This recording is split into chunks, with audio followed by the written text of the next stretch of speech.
All right. Hi, guys. I think maybe I'll start now. Um, Nice to have you guys here. I haven't really presented like this before, so it's a bit of a new experience for me. So let me know if anything doesn't work, or if you if you have any questions, please stop me at any time.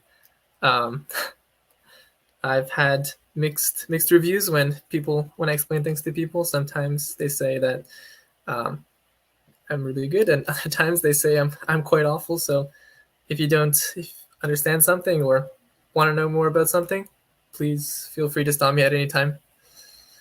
Oh, okay. Um, Shit. Oh, okay, great. So I think the sound works now. Um, I guess I'll just get into it. So my name's Andre. I am currently a computer vision engineer at NVIDIA. I go to the University of Waterloo, and well, I've just been doing computer vision for a while. So maybe I can teach you guys a few things. So um, I guess maybe we'll begin by talking about what exactly computer vision is.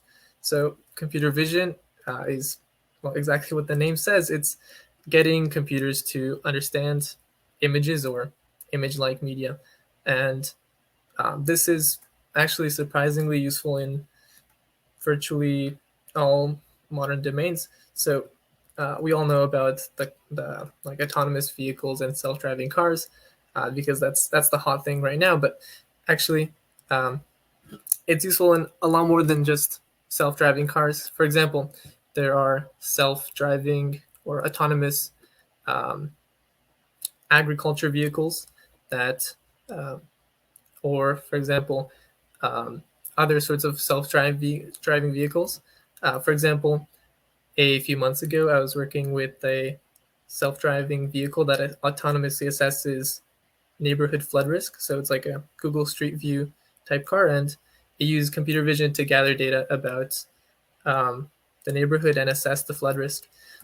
There's also other applications. It's widely used in manufacturing, so robots know how to pick up packages and um, that sort of stuff. It's used in ads, medical diagnoses, and it's the backbone of a lot of systems like game AIs and really anything that can interact um, with visual media. So even other AIs that you see, famous AIs like, for example, the AI that um, Dota 5, OpenAI 5, so the AI that was used to be players in Dota, that still uses computer vision because um, the AI needs a way to see what's happening on the screen and understand what's going on there. So I guess maybe that's enough of an introduction about what computer vision is, and we can start seeing some more interesting examples. So I think I am sharing my screen. 1 second.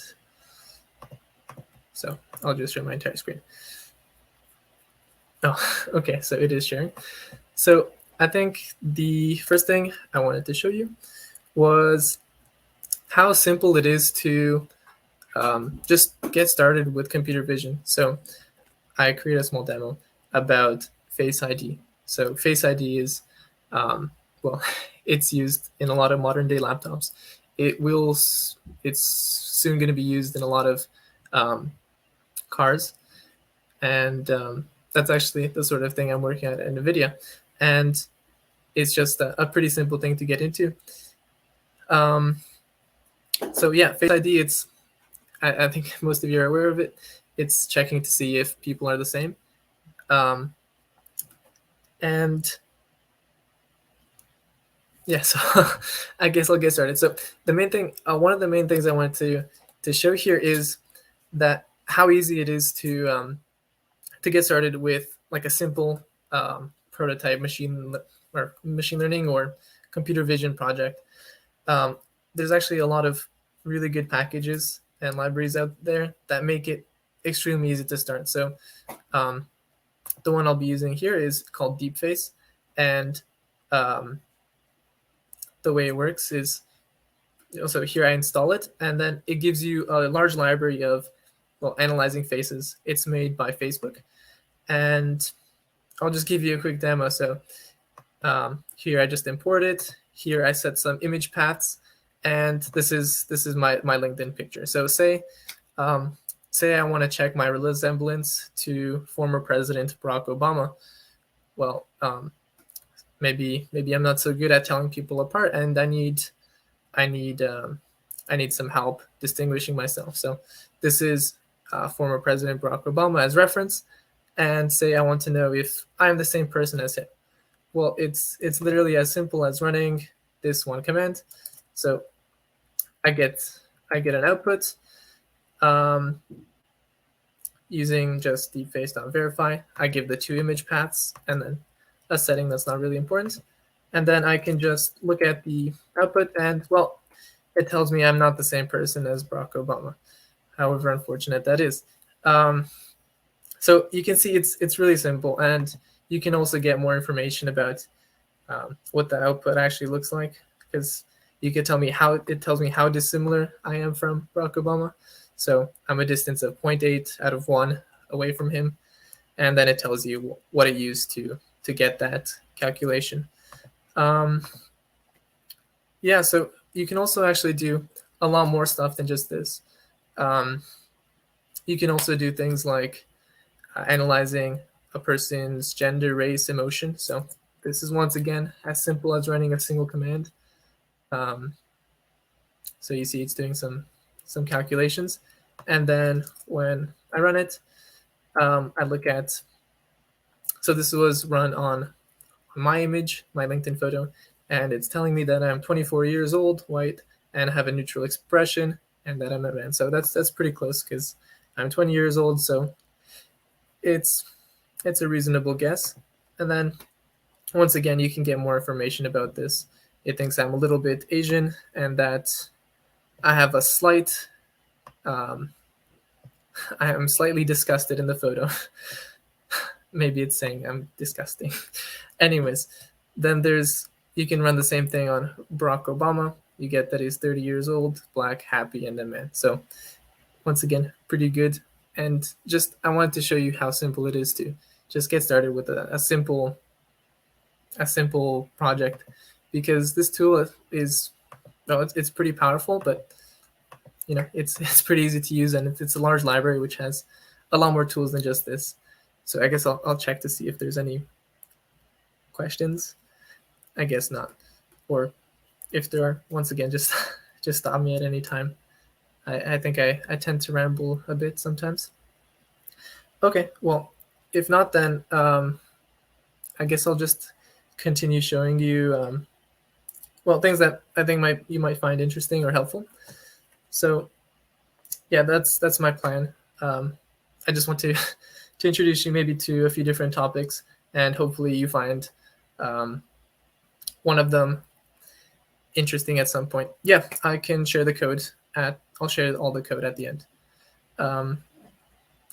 Okay, so the next thing I wanted to show you was this thing called template matching. So I actually haven't used this before, but I have heard of it, and this is a great video that I found where this guy teaches it. And oops. So what template matching is it's here, I'll show you 1 second.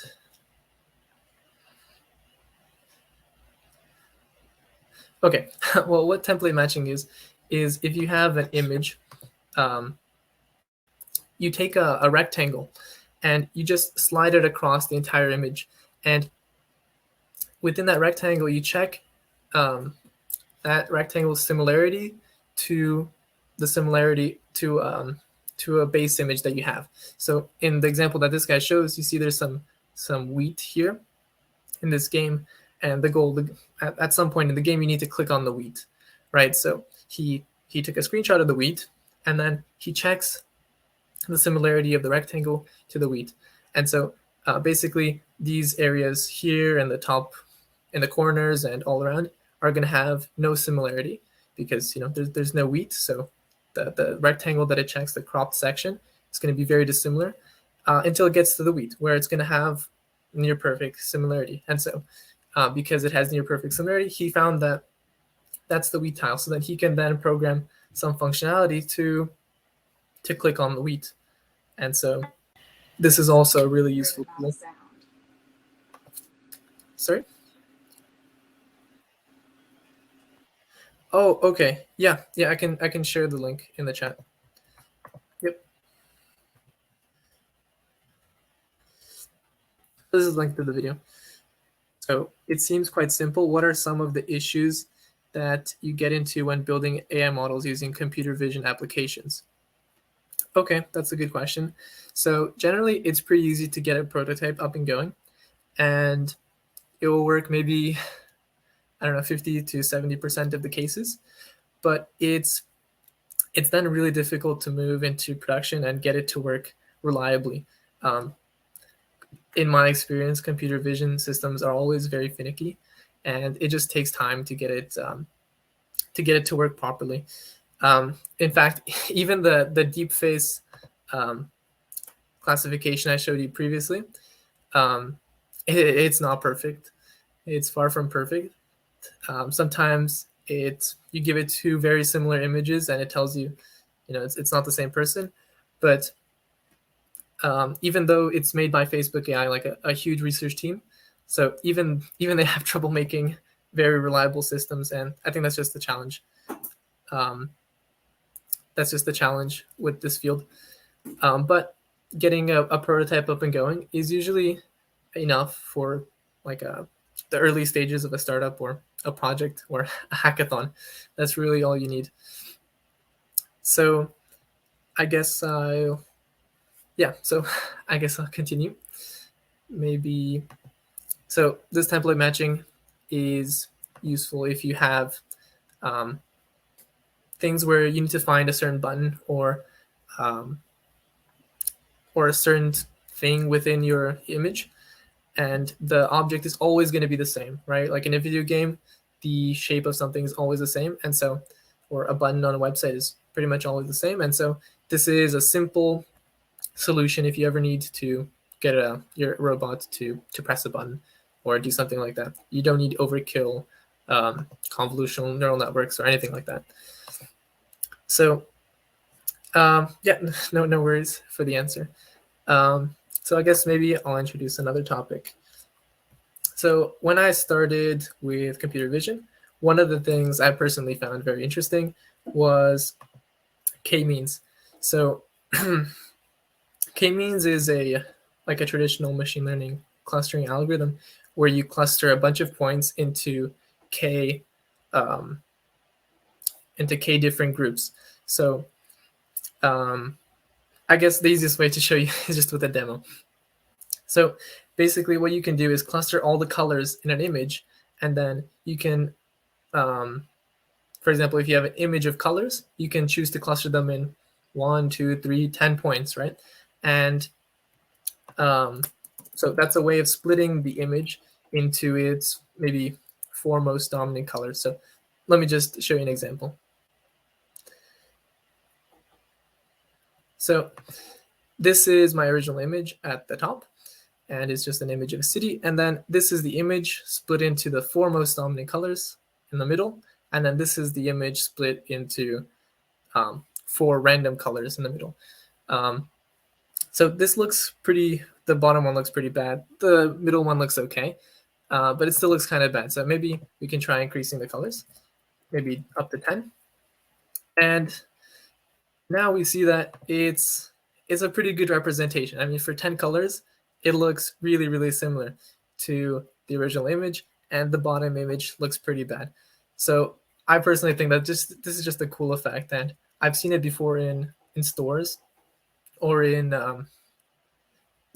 for example, I see paintings, so like paint by colors, and I'm pretty this is how they do it. They use k-means, and I just find it interesting to know how they do that.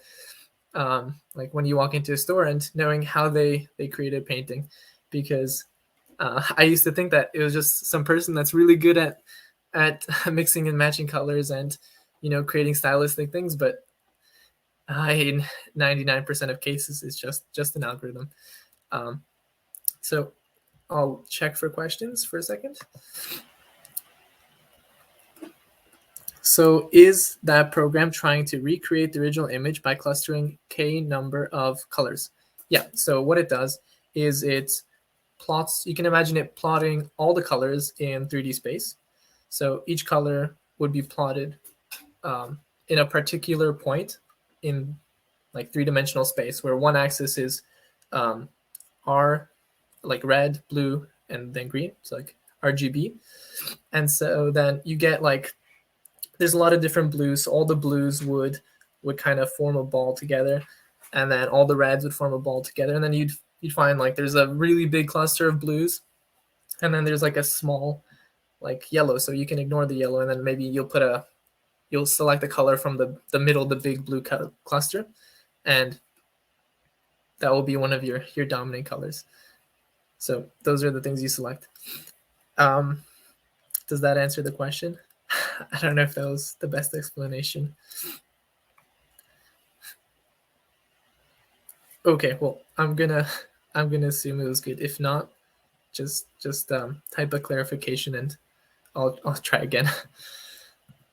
All right. So another thing I wanted to mention is that although this in my opinion creates a cool effect, it's not only for creating interesting effects. It can have some practical applications.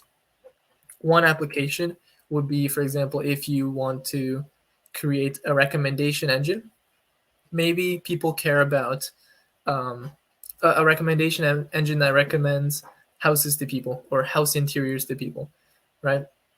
Generally, people are drawn towards a specific color palette. Like some people like more beige and pastel colors. Other people like the darker browns, and then some people like very exotic color arrangements. So you could use this to find the main colors in the images that they like, and then you recommend them images of similar color palettes, right?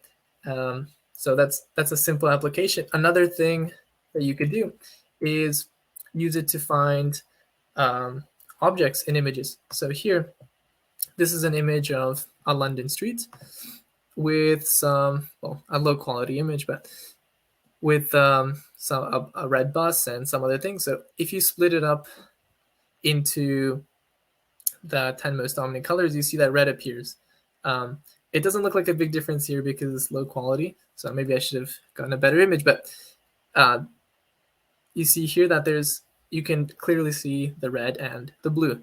So in Europe, a lot of the street signs are blue, and well, in London, the red buses are famous. And so if you wanted to find red buses or blue street signs, which is basically all of them in Europe, you could use this sort of algorithm to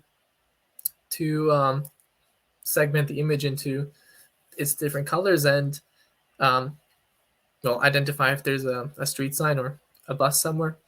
There are other ways to do this, but this is one option.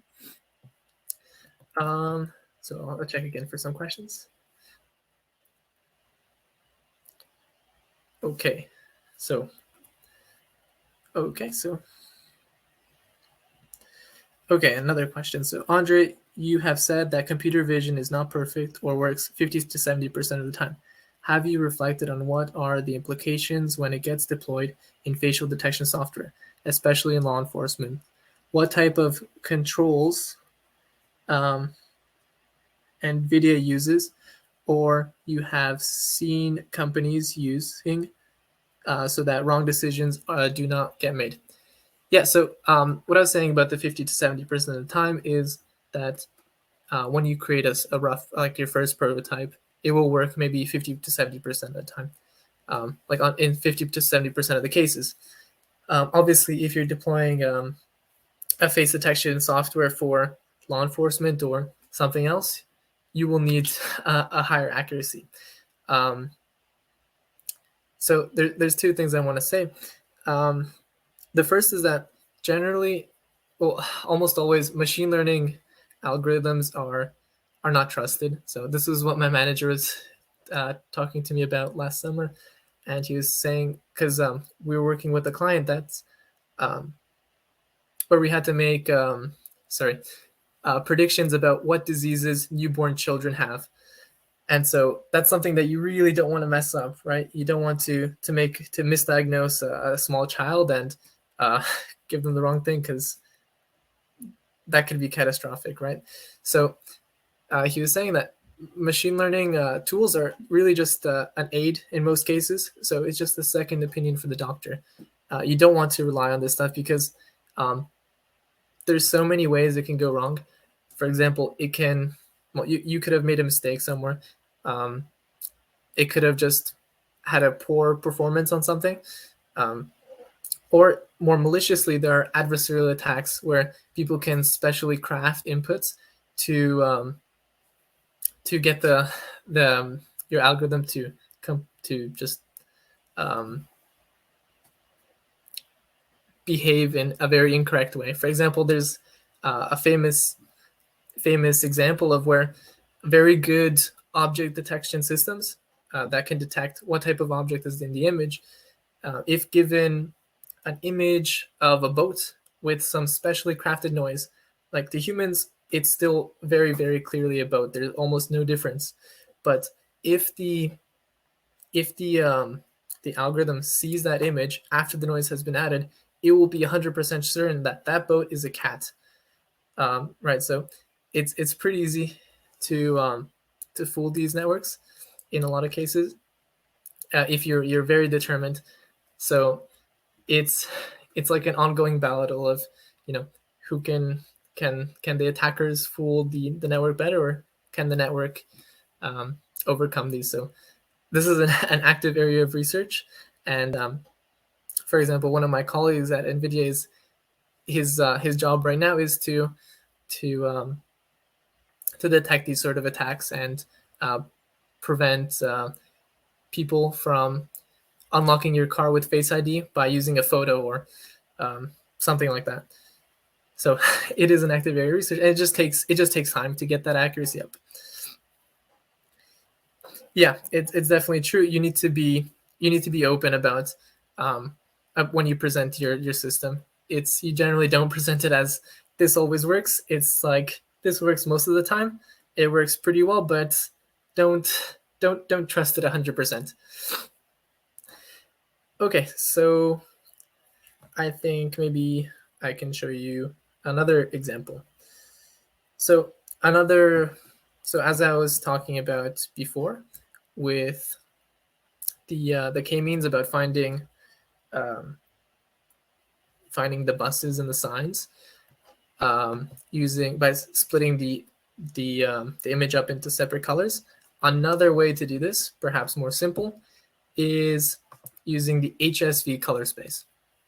So HSV is just another way of representing colors. So generally in computers, we represent, every pixel has a green, a red, green, and blue value. This is because um, each like light in the computer has, it's like a red, green, and blue light, and then if you combine them in certain ways, you can get any color. So you can, but you can actually map the colors in a different way. So you can map them by using hue, saturation, and value. So value is how light or dark it is. Saturation is how intense the color is. And hue is where on the spectrum the color is. So um, now this might not seem too useful at first, just another way of representing the colors, but it actually is extraordinarily useful because, for example, you see here that there's, if you look, there's like the blue section and the red section have their own vertical slice in the color space. So if you just set some limits um, on the color space, you can take out all the pix. You can find all the pixels that are um, within a certain range. So let me give you another example. This is a website I found. One second. Or wait, let me search something up.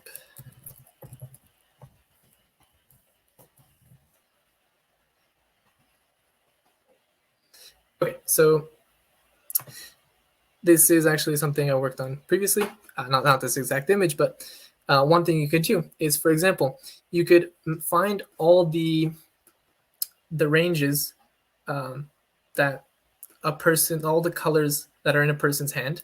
So generally, it's a very simple range. You could even do a calibration step where it's you get the range of colors, right? That are in a person's hand. So these are like all the browns and maybe reds and um, darker colors as well, right? So that you can then segment the image into pixels that fall into the skin color category and pixels that don't fall into the skin color category. So this is what's happening on the image on the right. So on the left, that's the base image, and then they selected like one of these vertical slices. They set like a lower bound and an upper bound on the hue, and then everything that falls within those bounds is white. Everything else is black. So because the background is pretty simple, you can see that the hands are detected very easily. And now this can be used as is to find out where the hand is, or you can add extra layers to this. For example, if you find the hand, for example, giving this black and white image to a neural network to detect hand gestures will work a lot better than giving um, the complex image on the left, because with the image on the left you have a lot more colors. That adds complexity. There's also a lot more noise. For example, the background has these squares that could confuse the network, but on the right the hands are already found, so the network can just focus on the gesture detection part. And it can also remove things from the background, like you see in this video. In this image, it removes the chair, it removes the person, well, most of it, and then you can just run the algorithm on that and it'll work a lot better.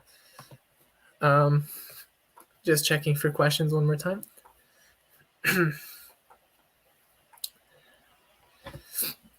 Yeah, so just HSV color ranges are very useful.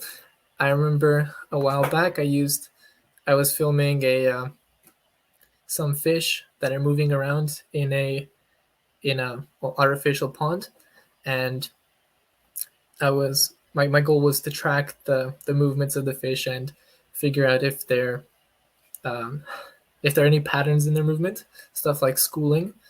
And the background was white and the fish were very dark. So this is exactly what I used to find the fish. I just segmented the image into darker portions, lighter portions, and it worked great. So this is just a useful trick to know. It's it's just it comes handy pretty often. So maybe I will go into another example. So another thing you guys might be interested in or might want to use this hackathon is object detection. This is this is I think what most people think of when they think of computer vision. It's been a classic problem for a long time. So this is a notebook I made. Just showcase it was for something else, but it shows how to use a simple object detection model. So there's a lot of stuff here that are a bit overkill, but it just shows how to use how to detect objects. So what it does is it loads a pre-trained network from the internet, so from TensorFlow.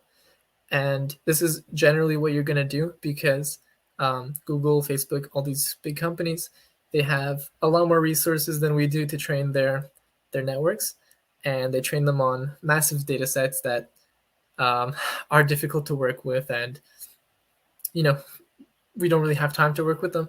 So you get these pre-trained networks that can detect thousands of different objects, and so you just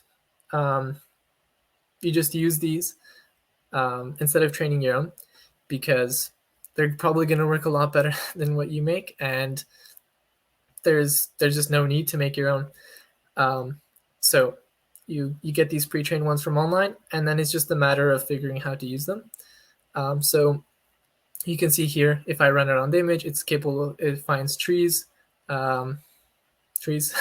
Right now in this image, it doesn't find the car because it's too small, but if we look some other image, let's see here, for example, it can find also cars, houses, windows. This is an outdoor image. Inside, it can also find a variety of different um, objects. So yeah, these pre-trained networks are great for object detection. They're your go-to if you ever need to detect objects and images. They work, well, surprisingly well, because this has been um, a very a very prominent topic in computer vision for a while. So there's been a lot of research into making these very good. But let's say that maybe these networks aren't enough for you. So what you could do in that case is something that is essential when getting from the prototyping stage to a more production ready stage, and sometimes it's even necessary for getting into the prototyping stage in the first place. So these networks, they can find a lot of different objects in your image, but sometimes they can't find the object that you want. So what do you do? Well, this is where you use transfer learning. So transfer learning is probably one of the most important tools when it comes to machine learning. And what it does is you take your the pre-trained network, so one of these large networks from the companies, and you modify only the last few layers. So I think there was or there might be soon, a workshop on neural networks. But basically, neural networks are composed of different layers. Here, I'll just search up image. So the idea of neural networks is that there are input layers, and then there's many layers in the middle. So these large neural networks have thousands of layers. And so what you would do is you would only change the last few layers when you train it on your image. So for example, if you get this big model from Google, as I did, but it's not good at detecting doors. This was the case for me. Or it can't detect, let's say it can't detect iPads. So what you would do is you would give it a bunch of iPads, not that many, and you would train it on the iPads, and then it would, but you would only change the final few layers. And so the reasoning behind this is the way convolutional neural networks work is that the first few layers are there to detect general shapes, so maybe outlines of people, outlines of objects, um, and then later on it can combine these different outlines and features into more complex features. So for example, it'll detect something like furry, hairy, sharp, shiny, right? And then you can combine those different qualities, or it could also detect shapes, for example, like I don't know, triangles, squares, circular things. And then in the final layers, the ones we change, it it combines these sort of features, these squares and properties like furry, shiny, into objects. So for example, if it gets like a round furry thing, it might think it's a dog or a cat, right? If it gets a shiny square thing, it will know it's an iPad, right? So it's just a matter of getting it to understand how to combine these last features, and this is where transfer learning comes very handy. So I won't go into the details of how exactly to implement transfer learning, but if you do have questions about it, I'm happy to answer, to to give you some resources about how transfer learning works. Um, Maybe this isn't for necessarily for a hackathon, but it is an absolutely essential thing to know about, because, like I said, we don't have the resources that these large companies do, but we can leverage the products that they give us. So if they use their resources to create these big neural networks, then we can make use of them by using transfer learning. Um, is this what they teach at Waterloo? Actually, I don't know. I haven't taken any machine learning courses at Waterloo. Those are all, I think, maybe next year or the year after in fourth year. So I can't say, but there are some. I can't say. Okay, so I think I have another topic. If there are no questions, let's see.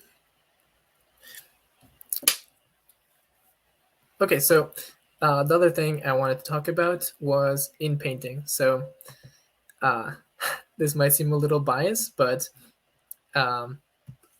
when it's there's a great in painting image from NVIDIA. Uh, I'm not saying this because I work there, but I'm saying this because I remember years ago when I was first learning about AI and stuff. I saw this algorithm and I was just blown away by it, and I thought it was the coolest thing ever. So I'm just hoping that maybe you guys will also think it's cool and it might spark your interest as well. So in painting, you can see what it's doing is it's covering up a portion of the image. This is what's given to the algorithm, the image on the left, where it's a face or any image really with part of it covered, and then on the left is what the algorithm outputs. So it just fills in the blanks, right? It guesses what would have been there. So I don't know. I just find this pretty crazy that because this would be a difficult task even for a human to do, and then when you start to think about so as a human, right, you're like, oh, okay, well, there should be an eye there. There should be a nose in that area. It'd be logical that this water continues to flow in a certain way, and here too, that the beams flow in a certain way. But then when you start to think about how would you actually program that into code? How do you code such a thing? How do you get an AI to do it? I don't know. Personally, I start to just blank a bit. Like, how do you do that?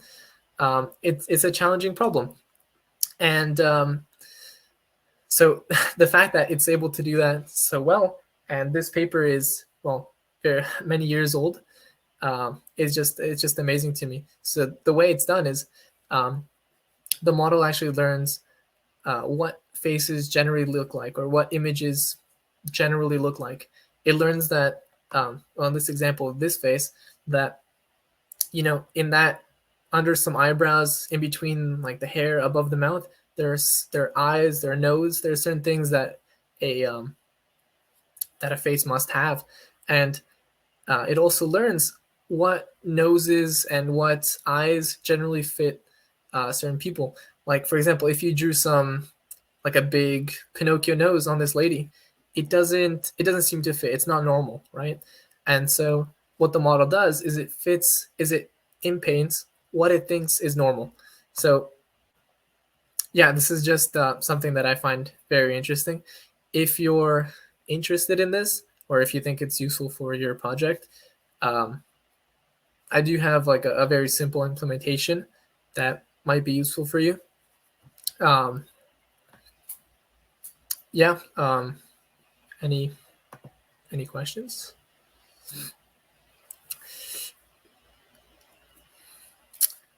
Okay. So yeah, the in painting thing, I'm just sharing it because I think it's very interesting. It could also be useful maybe in some products, but yeah, I mostly just think it's interesting. So I guess those are the main projects I wanted to share with you. I think they give you if you understand those few things I shared, you can make a lot of surprisingly powerful tools, probably more than you realize. I think I think a lot of computer vision is just being clever with what data you have and um, how you represent it. So, for example, with the HSV color space, as I said before, you can use it to find so many different objects. It's astounding. Can can you give examples of where you use transfer learning? Yeah, so one example was with my door detection. This model I got from online was not good at finding doors. So what I was doing was I used transfer learning to give it a bunch of images of doors, and that made it better at finding doors. You could also, like I said, you could use it um, to find objects that it's currently not able to find. Um, yeah, so as I was saying, these tools, although some of them are very simple, they are surprisingly powerful. Like the HSV color segmentation, it's a really simple thing, but it will help you more than you know.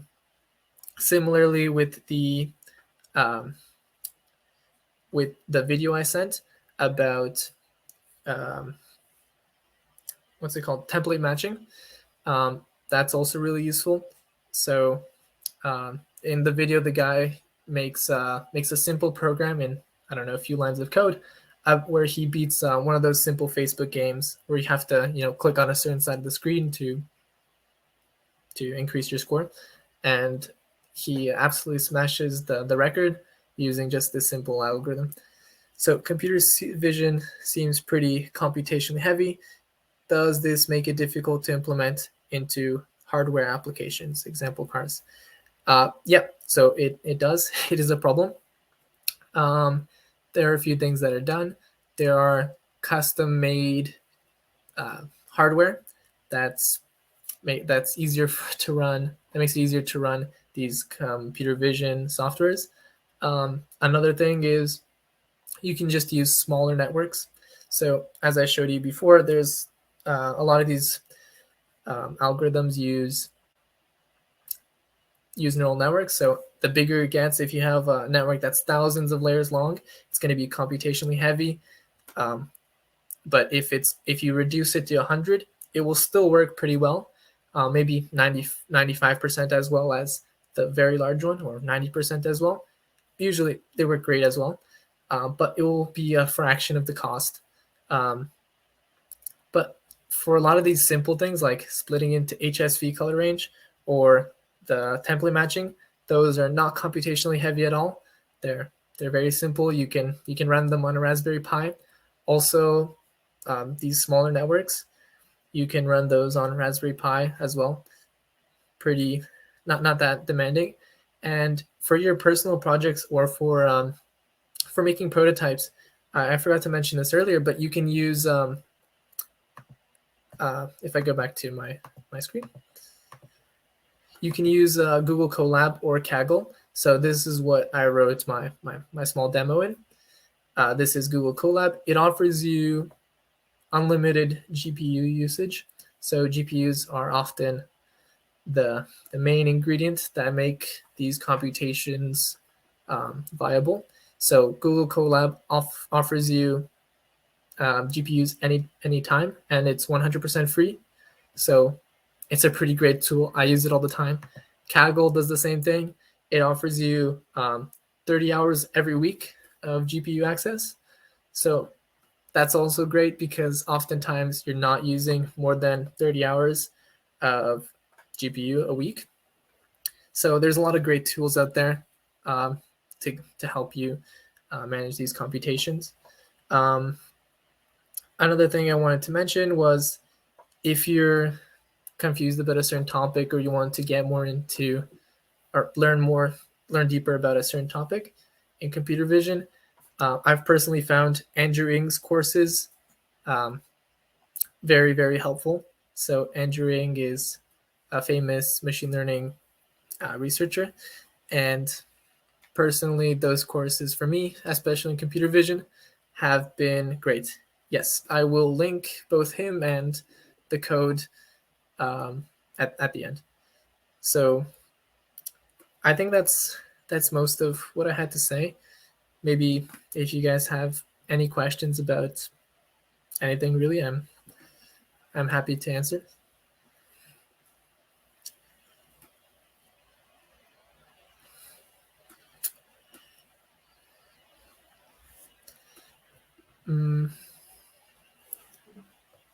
or if there's no questions, then I don't know, I'll find something to talk about.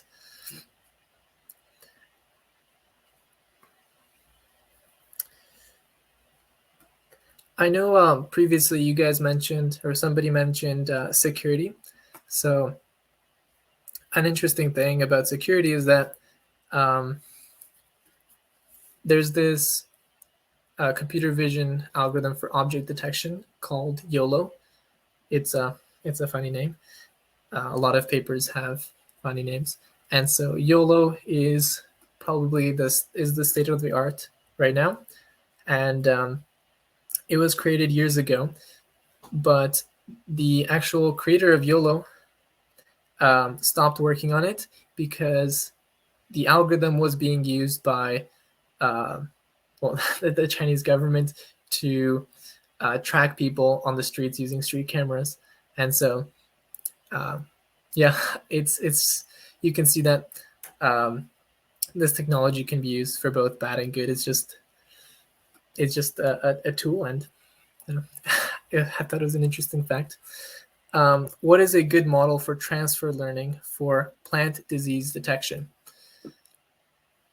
So I guess this depends on what kind of disease you're detecting and how you're detecting it. So I'm assuming that you're just looking at the plant and maybe the leaves to see if they're brown or incorrect, or I don't know, discolored somehow. Um, I don't know what a good model for that is. I'm sure something exists out there for that does that sort of thing. But the idea with transfer learning is that um, any base model you use. So if you start off with like even a model that's used to detect cats versus dogs, it's going to be better than starting from scratch. Um, segmented images are necessary. Are segmented images necessary? Um, well, they might not be necessary, but they could definitely help. For example, if you segment your plant into leaves versus not leaves, you could figure out, where the leaf is, and if you have, for example, uh, brown brown circles on the leaf, like brown spots on the leaf, if you segment it into green and not green, and then you find that there's regions of not green surrounded by green, that could indicate that there's like a brown spot or a hole in the leaf, and that could mean disease. So that just gives the model more information. It could be useful. Um, it it's really application dependent. Um, so I can't really give you like a one size fits all solution, but I think that you should just take whatever, just find some model online, um, and just run it, and it's probably gonna produce some okay results. So the model will give a better accuracy. Yes, it might. You just, a lot of these things you need to just experiment with them. Um, that's part of my job as well. I just experiment with a bunch of different things. Sometimes it works, sometimes it doesn't. Sometimes I find some random research paper online which improves the accuracy, but I don't think that's too big of a deal. Getting a good accuracy in one day, in like a hackathon, you won't find, um, you probably won't get perfect accuracy. And so just having something that's better than random, or that's working okay, is good enough in my opinion. So how would you go about fine tuning your computer vision models? What process do you usually go through?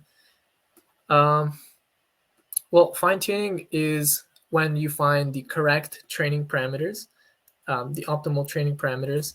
And so actually there's a lot of tools for doing this automatically, because it's a very tedious process. And so this is called parameter search, I think. And there's just a lot of tools that do fine tuning for you. Um, Fine tuning usually just gives you a few extra points of accuracy, maybe bringing it up from 93 to 95% accurate. So it's usually near the end.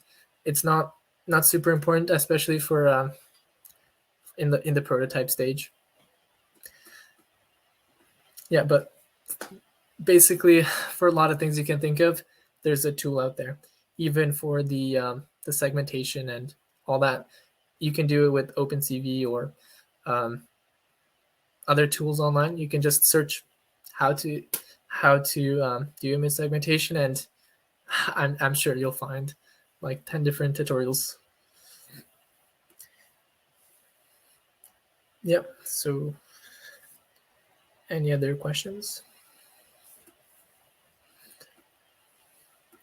Have you tried AlexNet, GoogleNet, or GoogleNet? Are they better than YOLO? So AlexNet is actually pretty old. GoogleNet, I haven't heard of GoogleNet, but from what I know, as of this past summer, YOLO is the state of the art in object detection. So there's different versions of YOLO. There's like YOLO v2, v3, and the reason why YOLO is the best is because it's a lot faster than the other methods, and it's also one network, and so because of that, it tends to give better accuracy. But because it's the best, it doesn't mean it's the best solution for you. So it might have the best accuracy, but it might not be the best solution for you. So in the summer, the reason I'm talking about this is although because so I was talking to a client, and they were pressuring me about so I was using, sorry, let me rephrase a little. So in the summer, I was using an RCNN, which is a different object detection method. And I was getting pressured by my client about why I'm not using YOLO, because YOLO is the state of the art. It's the best right now, and they want the best. And so I had to explain to them that although YOLO is the best, it's very difficult to get training data for YOLO because you need images that are labeled by hand or completely colored in where each person is. There's like a color mask. Well, RCNN, you can use images of a different format, which are a lot simpler to work with and that we have a lot of access to. And so because we had so much more data that could be used by the RCNN, it turned out to be a lot better. So sometimes, even though a particular model is the best, it might not be the best for your needs. Sometimes a simpler solution will give you better results because those are the resources you have access to. That's why this presentation, I've really been pushing for these simple methods, because they tend not to require too much data, that they don't require much data or many resources that we as non-giant corporations don't have access to. So YOLO is great, but when trained by like Google, because they have lots of training data. For us, something else might be better. So I'm not sure when this is exactly supposed to end. I guess I'll just stay here and answer questions. Yeah, but is it just going to kick everyone out? I guess this is a good time to share some files.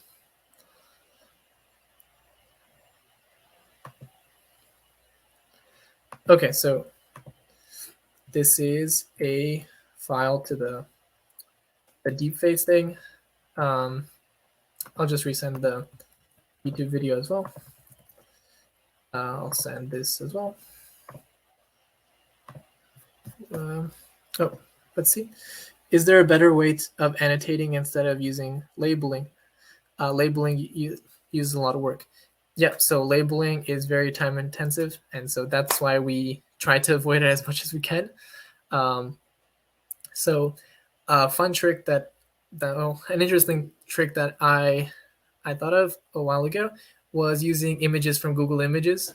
So for example, if you want to train a network to find, the previous person mentioned plant diseases. So if you want to train a model to find I don't know any plant diseases, so I'm gonna make one up. Plant chickenpox. Then you go on Google Images and search up plant chickenpox, and you download all the images you get, and then use that as your training data, and just pretend that every image there contains plant chickenpox. And then you go to the next disease, and you search up plant leukemia, right? And then you just assume that all those images contain plant leukemia. And you're going to get a lot of noise, a lot of random images that have nothing to do with it, but a large portion of the images will. And so you can use that as training data for your models, and that avoids labeling. Yeah, that's a useful trick that I found. I'm just going to continue sharing some stuff.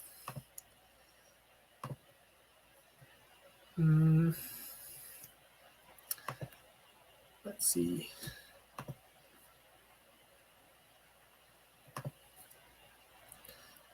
Let me know if some of these links don't work. Oh, no problem. Feel free to ask more questions if you want. What else did I need to share? Let's see.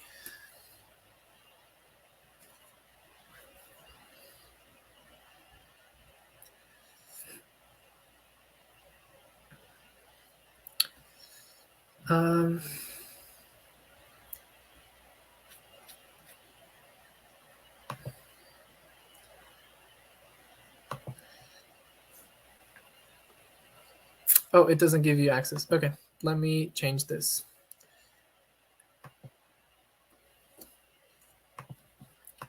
Okay. This is the new collab link.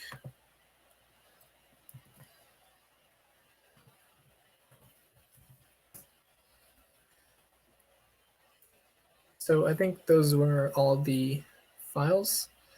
If there's something else, I can just let me know.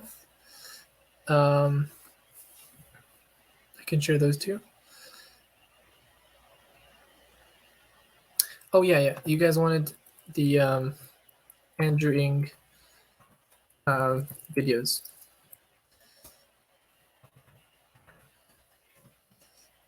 So what is machine learning? I'll find that right now.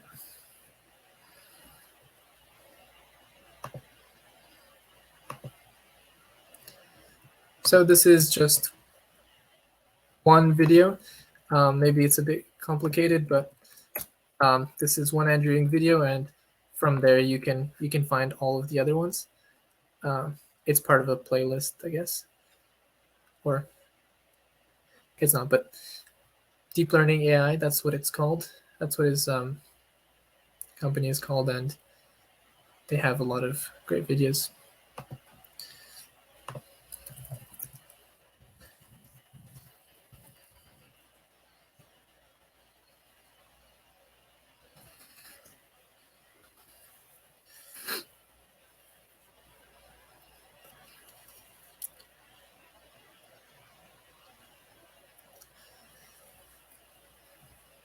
Okay, I'm not 100% sure how to properly end this. Maybe I'll just stick around, or if nobody has any more questions, I'll just stop sharing, and I think that will end the video.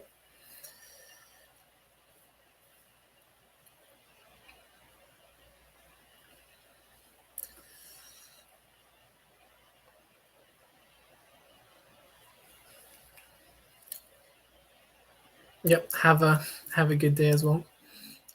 Oh, thank you so much. Yep, thank you for listening. I hope you guys have a good day too.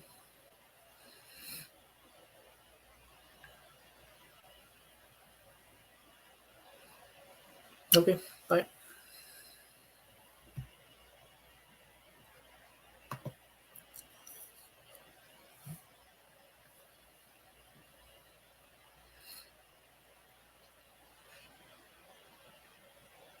All right, I'm going to turn off the video now. Bye.